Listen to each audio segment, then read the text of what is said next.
Nagbabalik po muli ang inyong lingkod at nagbabalita ng mga balitang dapat nating malaman dito sa ating bansa.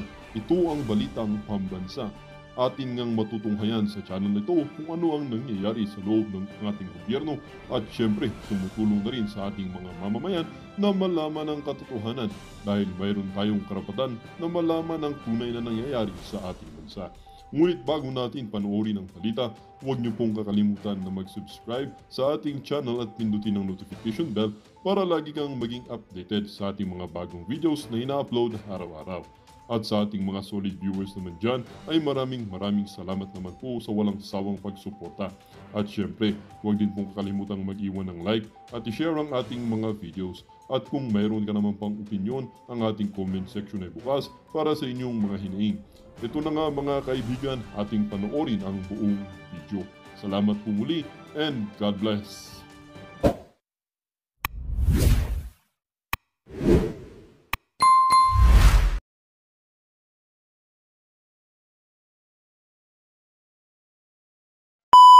Sa buong mundo ni Pastor Apollo Kibuloy ay ganyan at magagawa niya pa rin yan sa buong Pilipinas.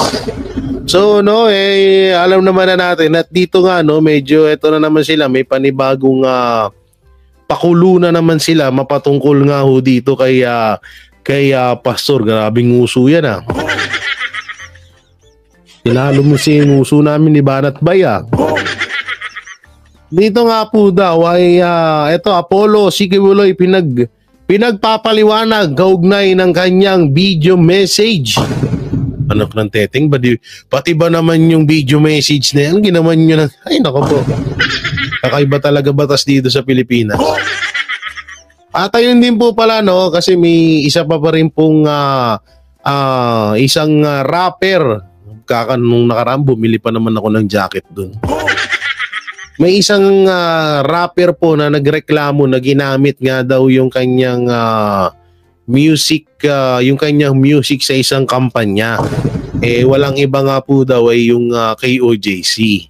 Alam nyo, yung music po ni Omar Baliw, yung isang kilalang rapper at isang businessman na ang kanyang ay High Minds, yun po ay kahit pakinggan nyo po ng paulit-ulit yung kanta ng The Chainsmokers at yung kanilang kanta ay halos parehas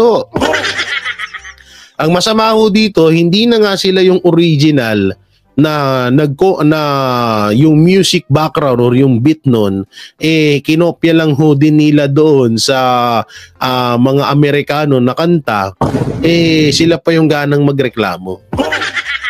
At saka hindi naman lahat ng hindi naman lahat ng sinulat ni Omar Baliw sinama dun sa campaign. Hindi naman talagang ginawan lang ng sariling version ng KOJC member yun. Oo, grabe na ngayon, sobrang So eto lang kung hindi lang yung kantang yun, hindi nila rin papakailaman siguro yun. Grabe, hindi pa nga. Paano na lang pala kung mga naging mala Andrew kayo, naging mala Glock 9, naging mala Looney o kaya Francis M. Baka kung ano nang iyak yung ginawa niya. Hindi pa kayo masyadong sikat, ganyan nakalaki yung ulo nyo agad. Tsaka proud ako na ginagamit ang dapat nga maging proud ka pa nun. Diba? Naririnig at nagustuhan ng tao yung music mo na yun. Kaso wala tayong magagawa. Ganyan talaga ang buhay-buhay. So ito panoorin natin. Umangal ang ilang grupo sa umano'y VIP treatment sa nakakulong na senatorial candidate na si Apollo Kibuloy. Yan at iba pa sa pagbabalita ni Mon Gualvez. Lubos ang aking pagpapasalamat sa Ama dahil iba naman ang aking kalagayan o sitwasyon ngayon, hindi pa rin nagbago ang ningas ng ating pananampalataya. Nakakulong kaya nagpadala na lang ng video message si Kingdom of Jesus Christ Pastor Apollo Kibuloy sa pagtitipon ng kanilang mga miyembro noong February 9. Naipost din ito sa kanilang Facebook page na SMNI News. Pero ayon sa Pasig City Regional Trial Court Branch 159, hindi yan na-review at inaprubahan ng korte. kaya pinagpapaliwanag nila ang kampo ni Kibuloy. Ayon naman sa kanyang abogado, alam umano nila ang mga limitasyon pero nagkaroon lang daw ng miscommunication. My last instruction was not to air it because there's no court approval yet. I think merong isang staff dun sa SMNI na post yung message during the service kasi parang simba nila yun eh. Air yun, and then nalaman ko na lang pagka February 10 na ata, pagka Monday, na nandun yun, and wala na tayong magawa, nandyan na yan. Nag-explain ako sa court. Kinwestiyon naman ng grupong SELDA o samahan ng mga ex-detainees laban sa detensyon at aresto kung paano nagkaroon ng gadget sa loob ng kulungan ang nakadetining pastor. Lul! Gago! Ito unang-una dyan, pinayagan ng korte yun. So, ibig sabihin, dumaan pa rin sa tamang proseso yung nangyaring paggawa ng video or mensahe ni pastor. So, pakialam nyo dun.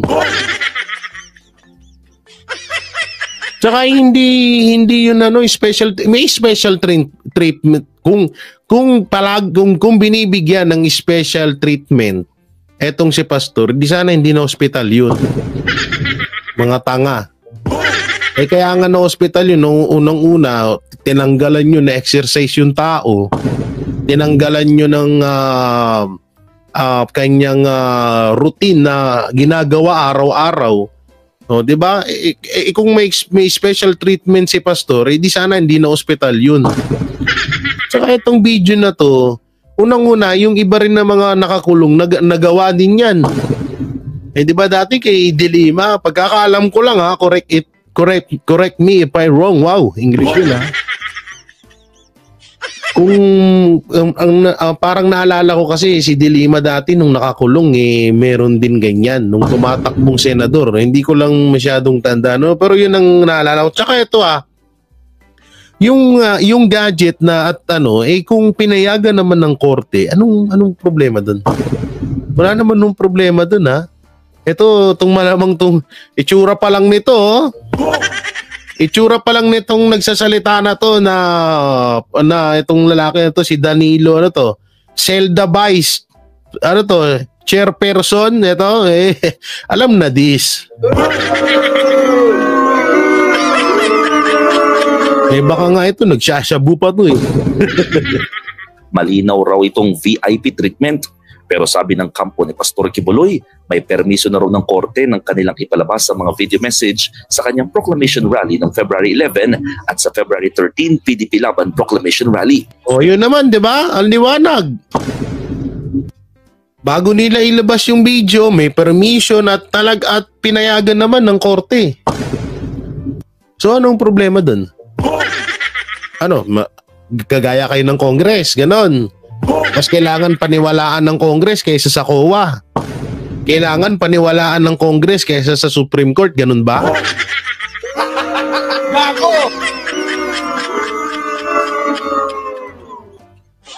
Nakmanteteng naman kayo, oo. Okay sana na magreklamo kayo na may ganun nga na may video. Kahit din naman ako noon, hindi rin ako sasang-ayon. Kaso nga lang, isipin nyo maigi, pinayagan ng korte na maglabas ng video si pastor at hindi naman masama yung video na yun. Yung video na yun is para sa mga member niya. Buti sana kung sinabi niya doon na si Marcos Jr. bangag. Wala namang ganun, di ba? Ang ganda-ganda nga sa totosin nga lang okay, alam ko na kung bakit. Kasi pang presidente na yung speech ni pastor, ganun ba? Totoo naman di amak na mas maraming nagawa pa si pastor kaysa kay Presidente Bongbong Marcos doon pala sila naaasar siguro. Kasi nga, siguro nakita nila yung proclamation sa Club Filipino. Grabe yun Grabe yung video ni pastor Grabe, ang daming nagawa. Naku po, talo pa si Marcos. Buti pa si pastor, may nagawa. Si Marcos, nga. Gago!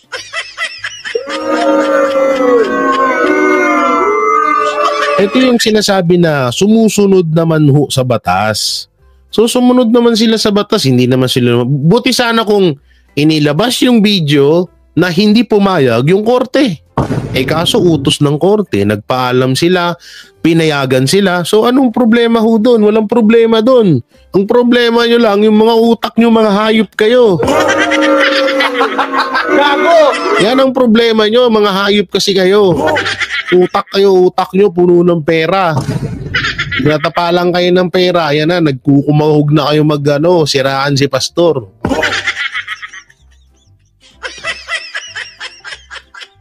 Itong mga to, gusto tablahin yung korte. Inaprubahan ng korte yun, tapos kayo, galit kayo. Ano yan, gusto nyo, kayo na lang lagi, yung korte, tablado, kayo yung papaniwalaan. Tarantado. Na-high blood na naman ako sa inyo eh.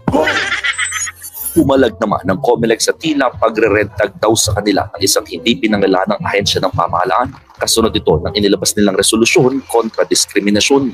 Nakakatakot naman kung mismo Commission on Elections ang ire-red tag. Di po ba? Sana wag naman po dahil yun po ang feeling namin nung binabasa. Ginamit nyo ba si pastor? Kung may red tag man sa inyo, yun yung ginastusan nyo ng 150 million na binasuran nyo lang ng mga balota.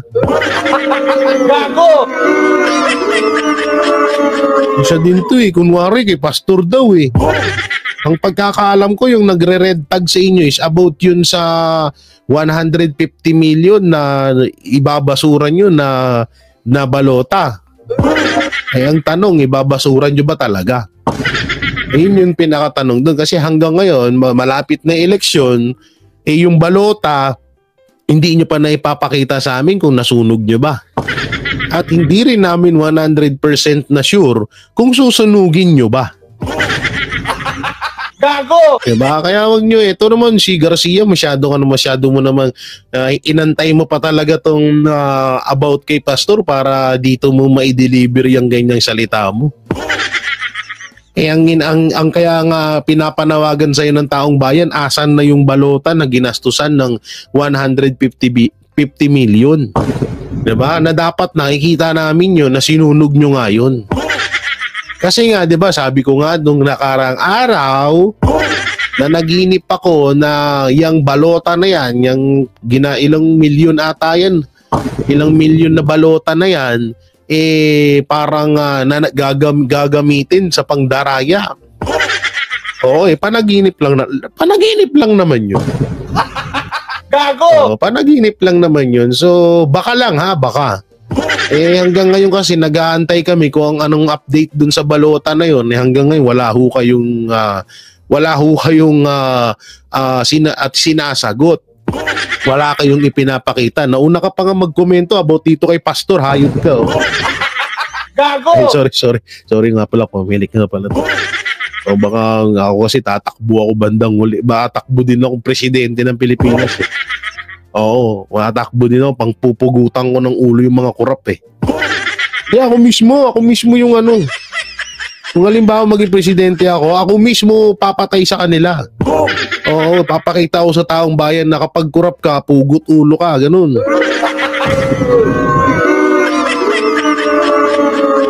Ganun yung gagawin ko talaga. Talagang gagawin ko yun. Tayin nyo lang, pag natapos ng maging presidente si BP Sara, pag nagtapos ng presidente si Pastor, future president din namin yan si Pastor Ang presidente na kasi yung ganung mindset ni Pastor, no? So totoo nga lang, hindi lang yan pang senador, pero yun ang gusto niya, mag-senador muna. So soon, mabago ang isip niya, tumakbo rin siyang presidente.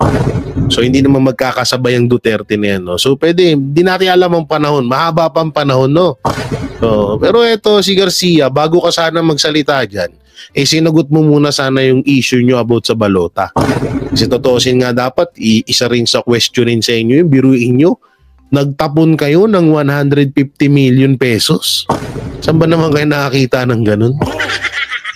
Sa namin yung sulat na kami mismo parang kami ang nare-red tag dito. Sakop ng anti-discrimination resolution ang paggalang sa karapatan ng kababaihan at may kapansanan, lalo ngayong panahong nagsimula ng pangangampanya ng mga kandidato. Isinama rin ng COMELEC sa resolusyon ang pagbabawal sa labeling o pagtawag sa isang grupo o individual na kalaban ng pamahalaan dahil sa kanilang mga paniniwala. Napaka-unfair kasi na bigla ka nalang sasabihan na ikaw ay miyembro ng makakaliwang grupong ganito o ikaw ay miyembro ng ganitong grupo o terorista ka. We are not condemning. Ang layo mo na. Magpaaway pik na.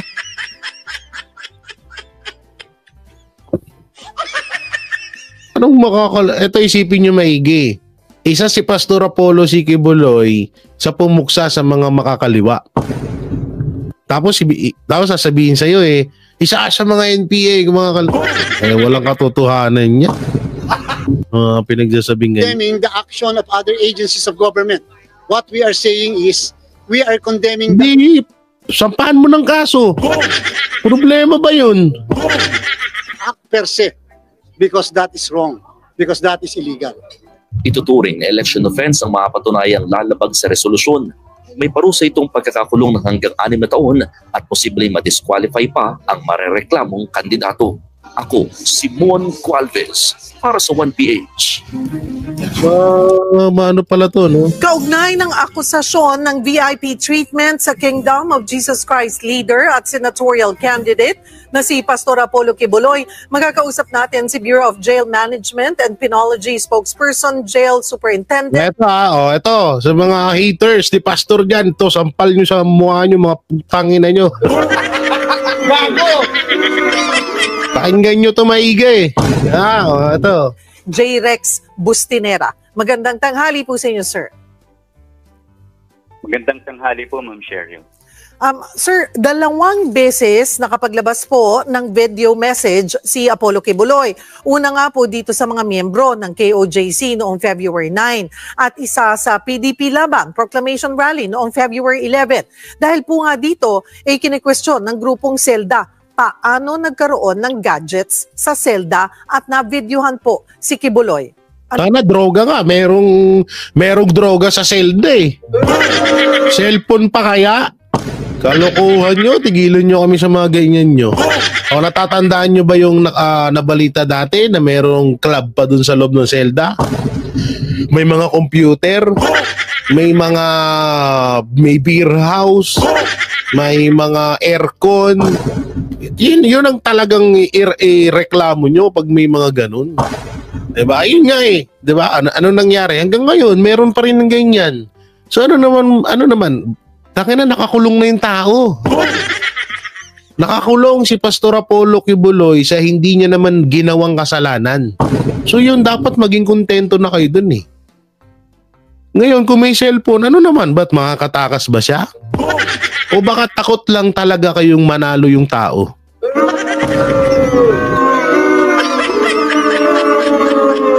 Yan ata yung takot kayo manalo yung tao, yun talaga yung totoo.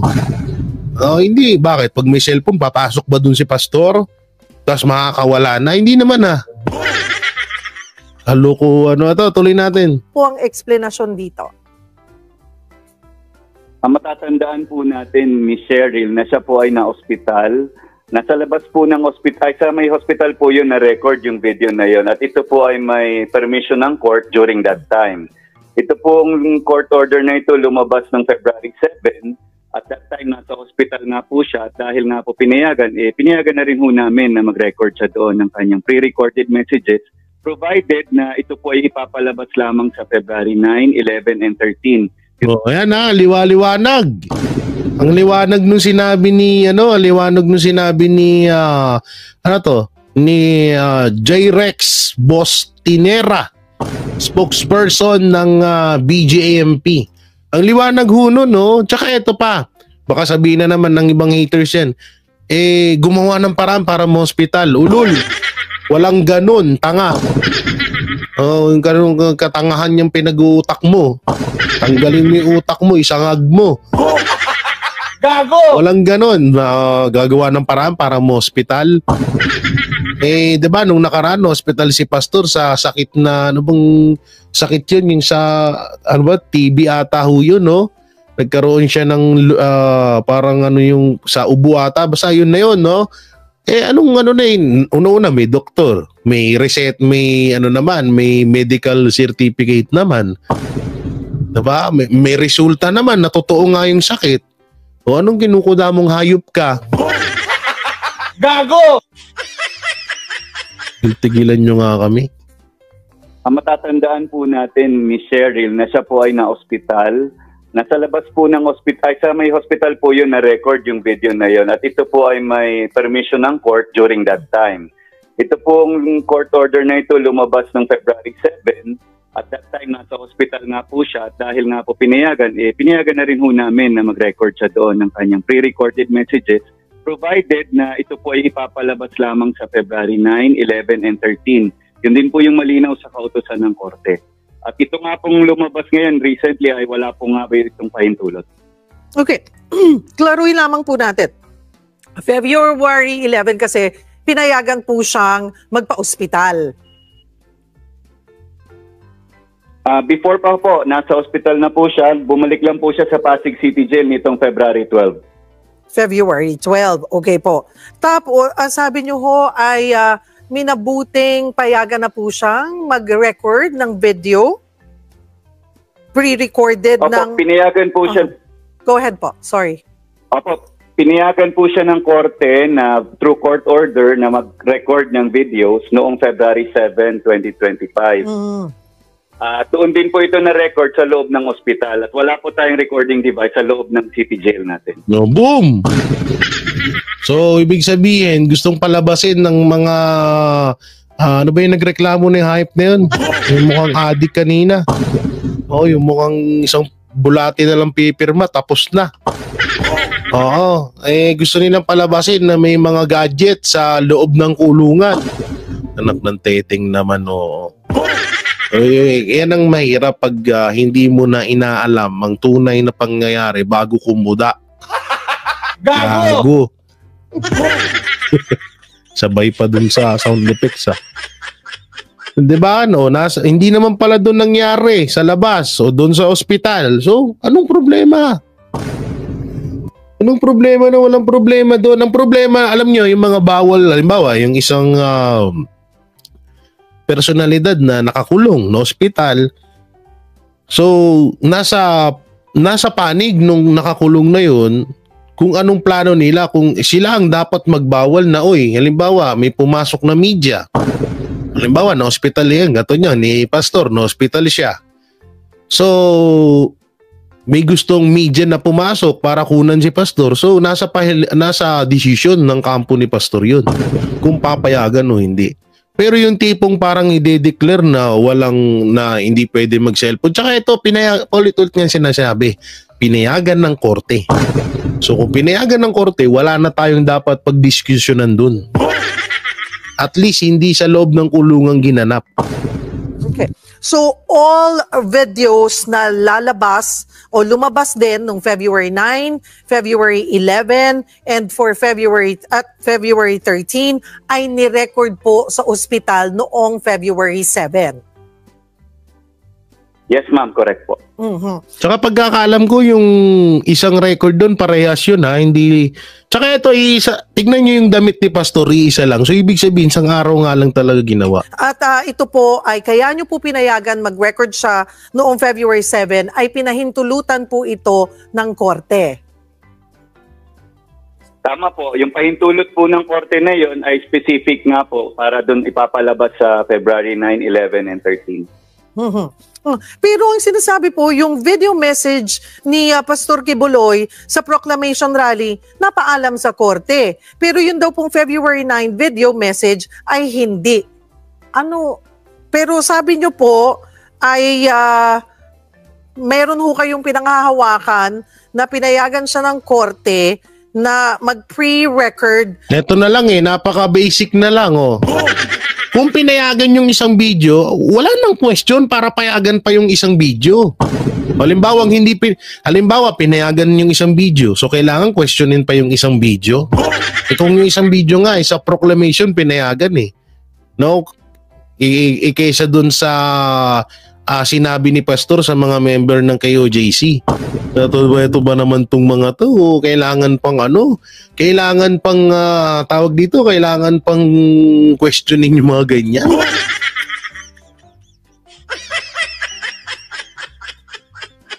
Pinayagan ng korte, tapos.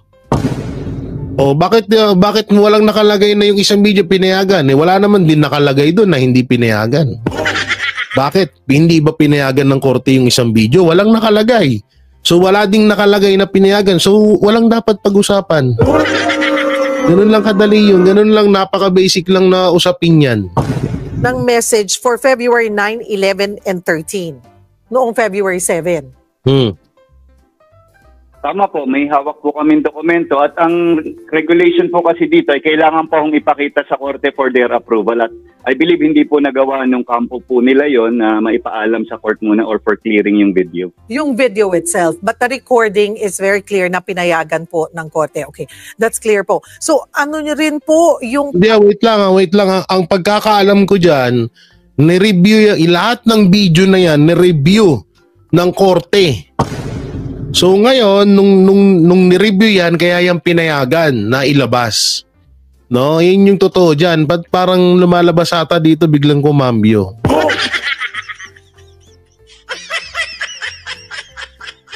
Lahat yan ha, bago ilabas yan, ni-review muna ng korte yan. Yan ang pagkakaalam ko at yung 3 video na sinasabi nyo, 2 or 3, alam ko 2 nga lang yan eh. Yung 2 na yung video na yan or 3, pinayagan yan at ni-review ng korte yan at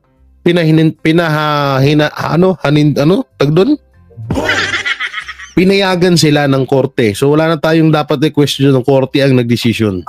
Sagot ninyo sa paratang na may VIP treatment. Kaya Pastor Kibuloy, kasunod ng mga isyong ito.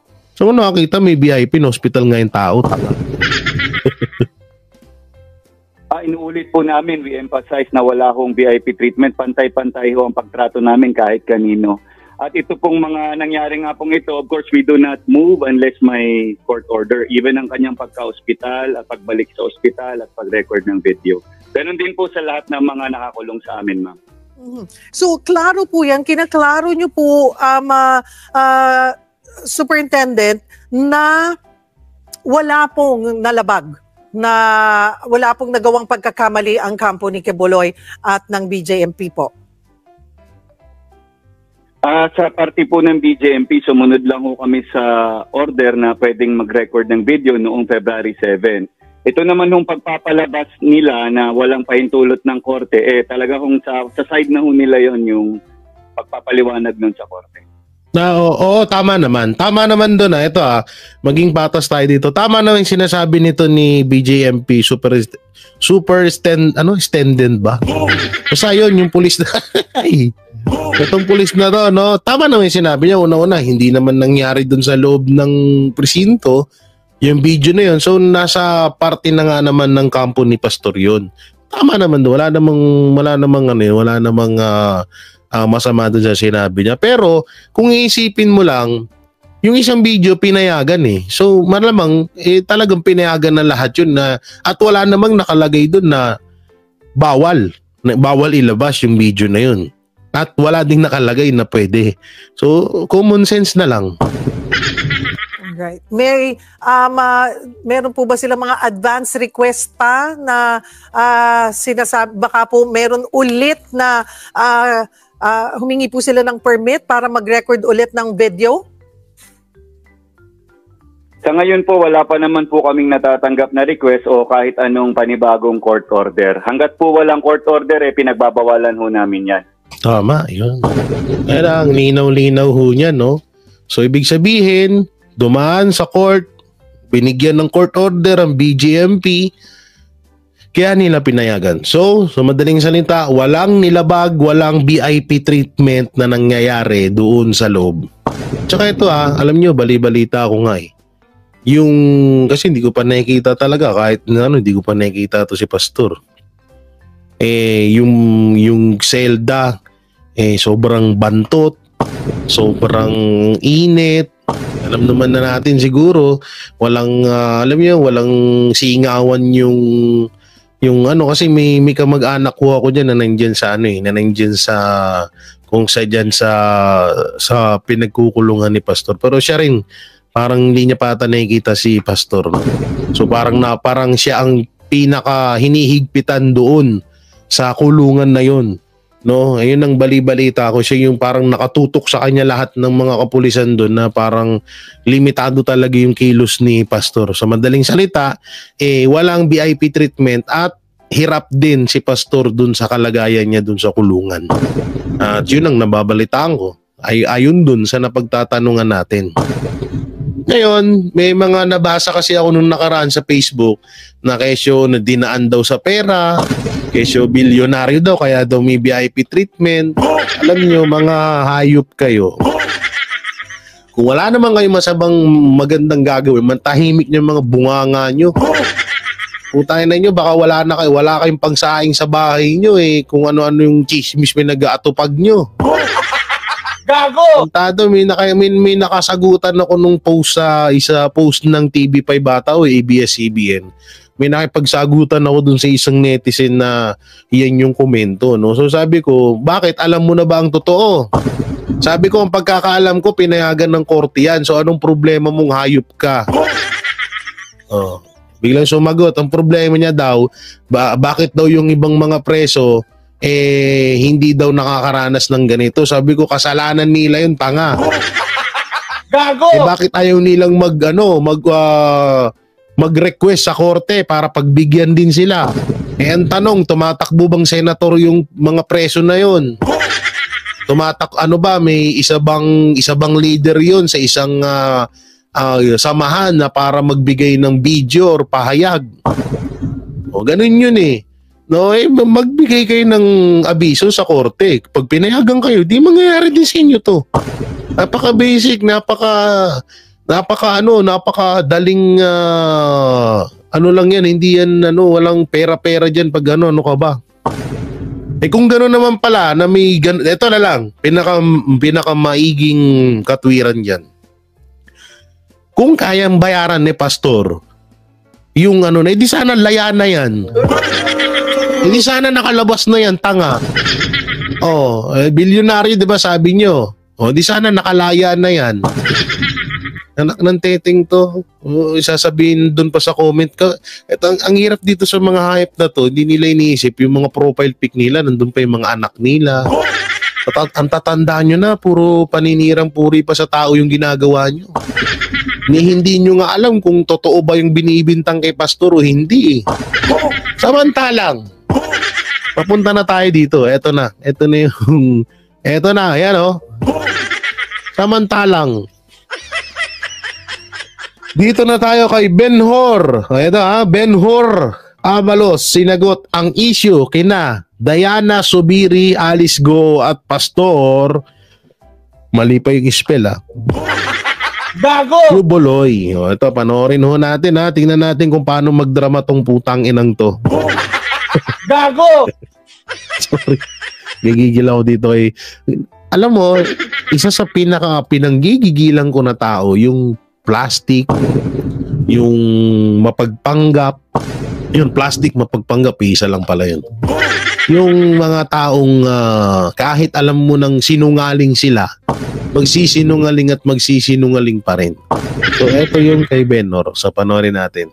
Kilay ninyo Kasi tatanong niya, bakit in-interview ni OG Diaz? Artista na po kasi siya. Kasi napanood na siya sa Black Rider, napanood na siya sa Attorney Lilith Matias, tsaka dun sa mga batang release. So, artista na siya. Ang tinutukoy ko ay yung 15 years na naging mayor ng Mandaluyong, naging OG Diaz, kung artista na siya, dapat ang pag-usapan nyo is mapatungkol sa pagiging artista niya. Ba't ang pinag-uusapan nyo dyan yung buhay niya? At yung mga nagawa niya sa yung mga nagawa niya sa DILG niya. Bakit ganon? Anong purpose nun?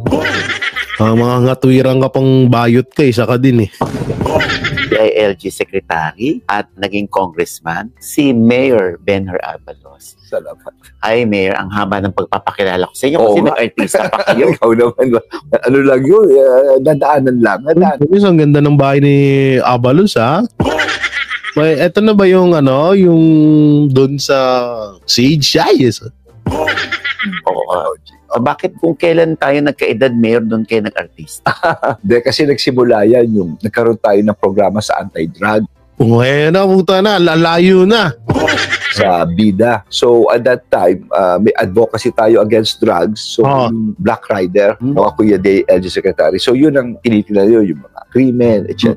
Tapos yung Lilat Matias naman, nakakatuwa kasi ito yung ginagamit mo yung batas para tumulong sa mga may hirap. So anong role nyo sa Black Rider? Wow!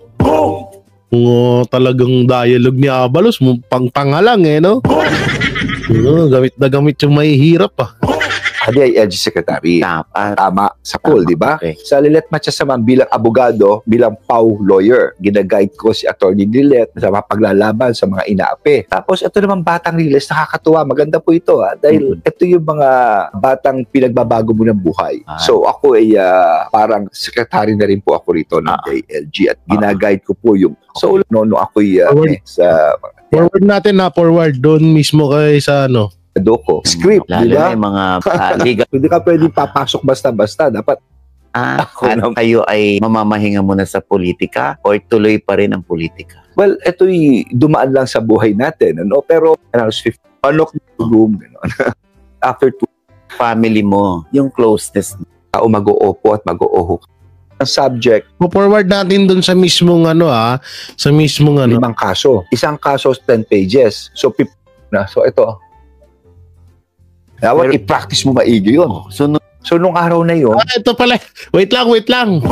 Ito, tinanong nga ata ni OG bakit gumaganong-ganon yung panga ni Abalos. Pakinggan natin explanation niya. nag-usap-usap kami sa klase ko, mga 5 kami, may konting sinat ako. Siguro nahilo na ako, hinatid ko sila sa labas, sabi ko, sige, ingat kayo bilang maya-maya. Bumagsak akong balon. Ito na una. So, ito. Grabe, kaya pala gumaganon yung panga niya. Ano pala, bumagsak pala.